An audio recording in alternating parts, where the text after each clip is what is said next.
वगैरह वगैरह को इंग्लिश में एटसेट्रा कहते हैं।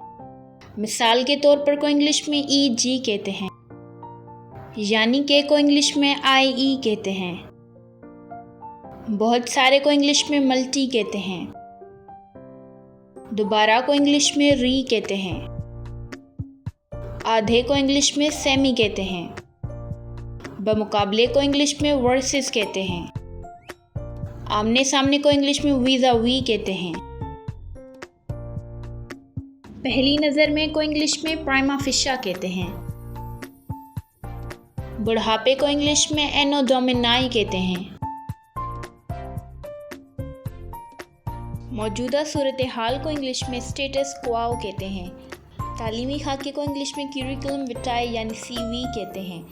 मेरी गलती को इंग्लिश में क्या कहेंगे ये आप मुझे कमेंट सेक्शन में बताएं। Friends, if you find this video informative, then it's a humble request, please follow me. Thanks for watching. Bye bye.